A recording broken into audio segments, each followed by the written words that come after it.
I'm Toby Fell Holden, and I'm the director of Balcony. Balcony is a short film about a local teenage girl who falls for an Afghani girl on a council estate that's suffering from a lot of racial tension.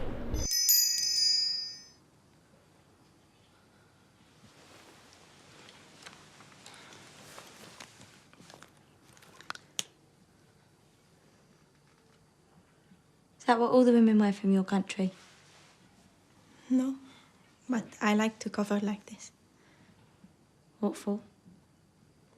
Haven't you heard of modesty?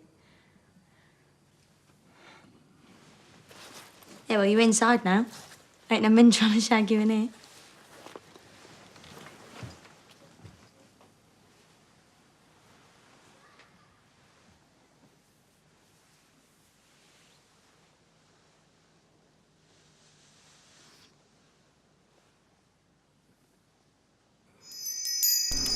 After I watched the film, I had like this question in mind whether it is like a really political issue you tackle, or if politics and filmmaking are really interconnected, and how do you see that? How do you view that? Broad question. It is a broad question. I mean, I think... Or how it really like just influences our like identities and daily lives, and how politics get so deep into it. Yeah. I mean, when I started writing this, I wasn't thinking about anything political. Mm-hmm. It was more initially coming at it from the idea of a young girl sort of misleading us down a certain direction because of her own obsession, and then slowly sort of, issues of race came in. I write about that stuff. It just finds its way into the stories and sort of ended up becoming something where by the time you get to the end, larger issues seem to have come into play, when you see like there's a crowd of people and so on. It steps into being perhaps people trapped in a situation where the protagonist is able to do something and get away with it because of issues larger than herself, I guess. But what is like the current political situation in Britain in terms of race and religion and the sort of like clash of cultures?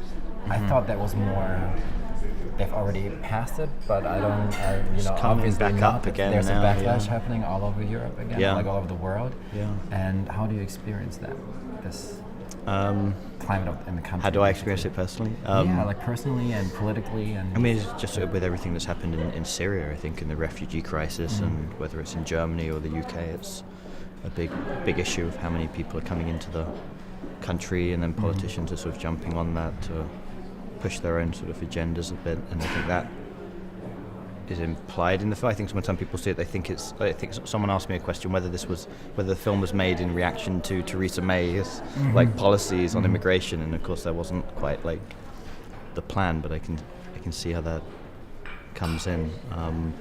It's definitely become a lot more of a heated issue. I think there are more tensions, but it seems to come round in cycles depending on what's going on. But obviously there are real reasons why people are talking about this, but with stuff like Cologne and what happened there and the way that gets inflamed and sensationalized. It gets sensationalized, and it's not that there aren't issues there to discuss, but it does get exaggerated.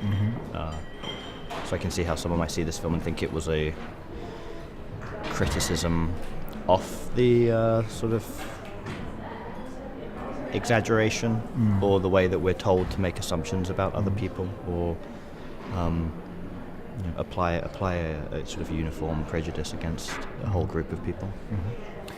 How did you sort of like communicate your view of the relationship of these two girls to the actresses when you first met them? Like, how did you explain it to them?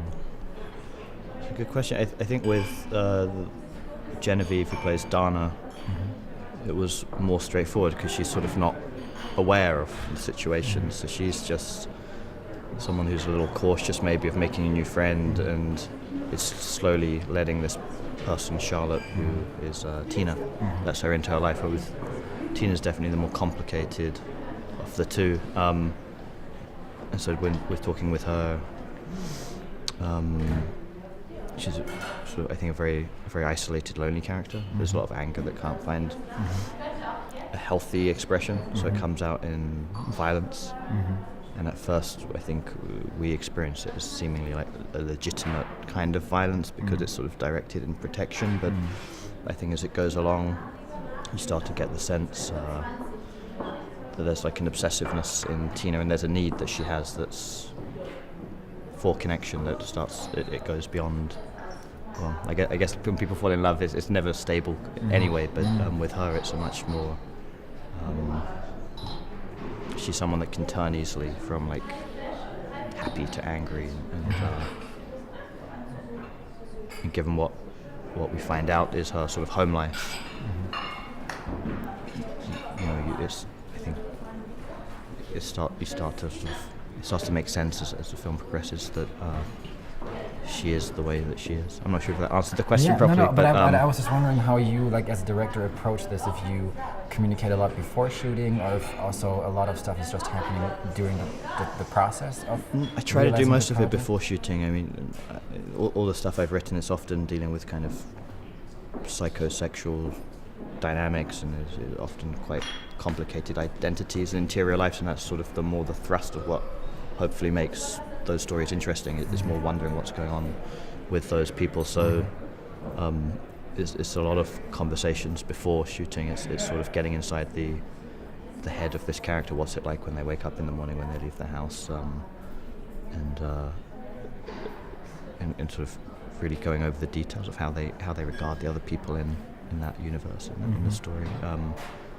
In the actual shooting, it varies. This production was really mad because it was something like 35 to 40 different locations, and to shoot that in 5 days is crazy. Don't recommend it. Just because so many setups and so on. So there wasn't as much time to discuss and sort of do any little exercises with that, which I like to do. But with this one, it was just more having to go on the confidence that you've cast it correctly, discussed it well enough that you can trust that the actor's instincts are going to go get things in the right direction. But sometimes with other films, I love to talk to actors in separation. I don't talk to them in the same space. They don't hear what I'm saying to the other person. You try as best as you can when you're trying to push the conflict to whisper things in their ears that's going to be in exact opposition to what you've told the other person. Why you're telling one person that you want their father to respect them, and then you're telling the dad, you can always take this kid for a ride, kind of thing, and you'll get something out of it. I find when you do it that way, trying to create the unexpected in the moment through sort of gentle nudging. But with this one, it's so many little kind of vignettes of moments. It didn't need that approach as much, and the only scene that really felt like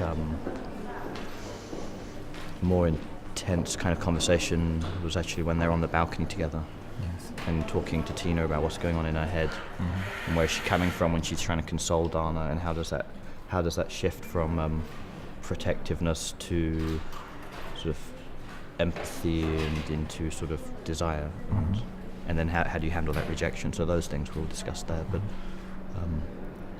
a lot of the other scenes, it's more the story. I think when you put it together creates a sort of complexity, but in its individual moments, a lot of it's sort of simple. Do you think about institutions a lot when making this film? Because I feel like school plays a big role, family, state, housing. Yes, a whole lot is shoved in there. I know. It's pretty much every issue. It's a lot that these girls or young women have to deal with, and the projections and finding their own identity, and and it's on so many levels, from like the big to the smaller parts. But does it play a role when you think about the film, or is it's just I mean, it's a natural part of our lives anyways, but it's a natural part, but it did and it didn't. When we were pitching it and talking with Film London, I was trying to talk about it in those terms, that it's a small thing, but that there's sort of layers of institutions around them, and that's whether it's the school system or the whole estate, in what the film culminates to be, that it was addressing wider things by the time you got to the end. But at the same time, it's those are the places that those girls in their day-to-day lives would move through, and it was a choice by me, I guess, on how I depict those environments. And this I don't portray the school in a positive way. I could have, but I guess every scene was being pulled around a sort of a central theme, which was of sort of there's miscommunication and deception in every sort of moment. There's people are not being upfront with each other, and that includes in the school. Like Dana in that moment, in a strange sort of way, is empowered in that she's not going along with sort of the teacher's sort of maybe projection onto Dana.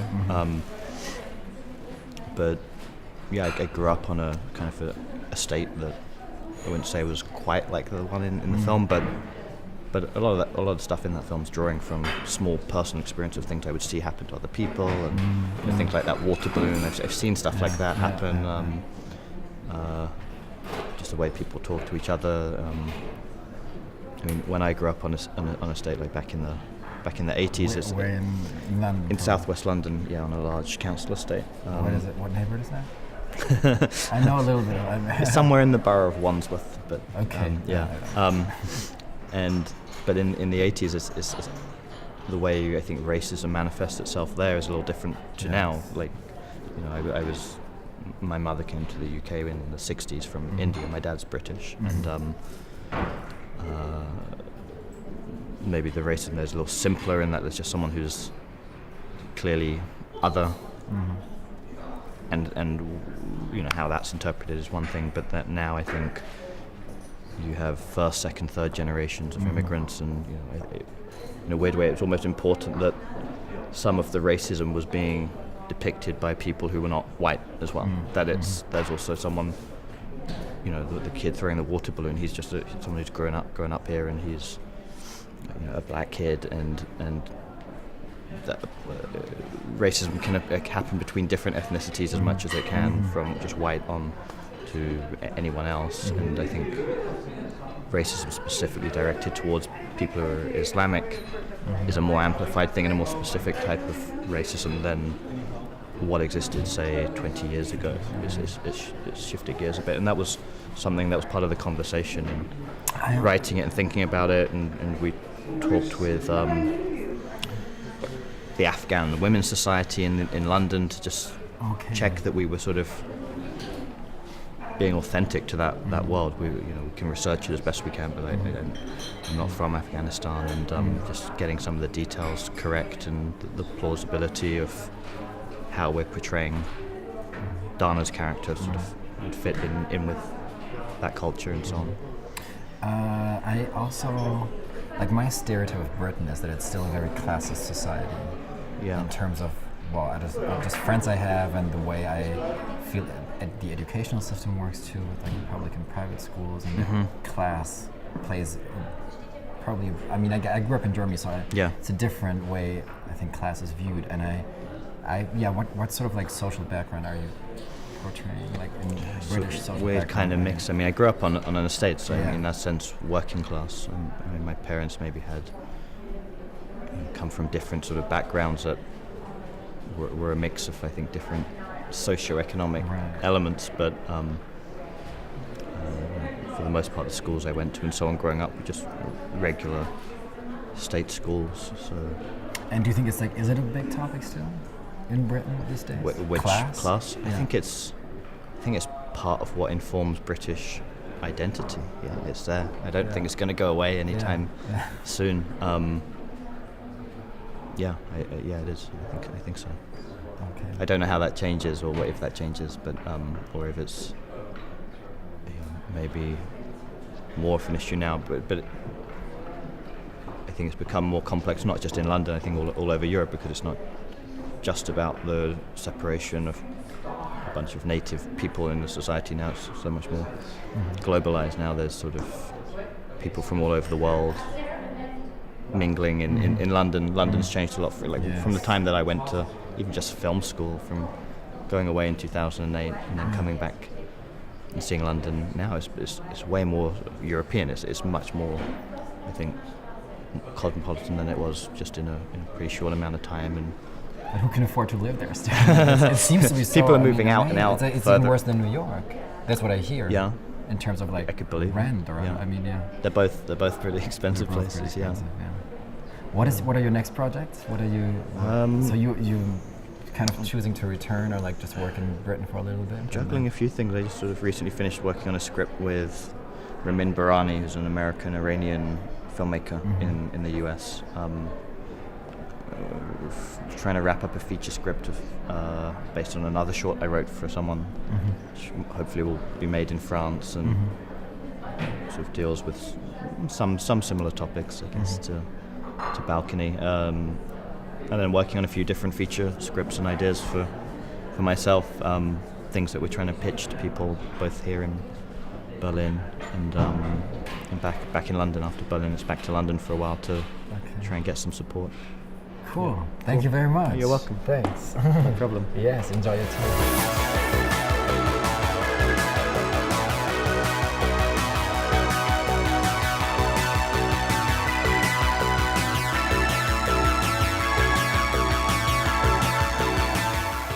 Leading us down a certain direction because of her own obsession, and then slowly sort of, issues of race came in. I write about that stuff. It just finds its way into the stories and sort of ended up becoming something where by the time you get to the end, larger issues seem to have come into play, when you see like there's a crowd of people and so on. It steps into being perhaps people trapped in a situation.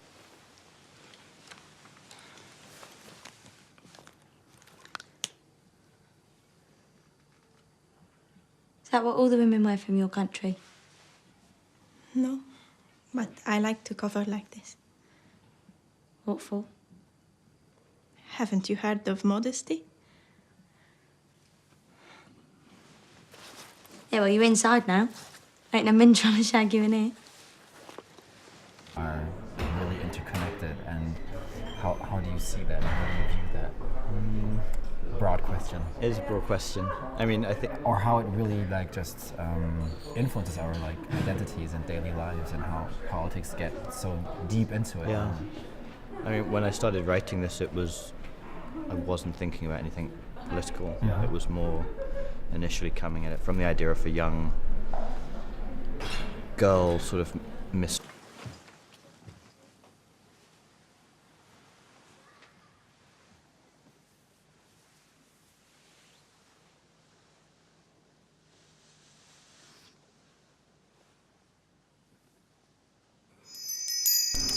After I watched the film, I had like this question in mind, whether it is like a really political issue you tackle, or if politics and filmmaking are...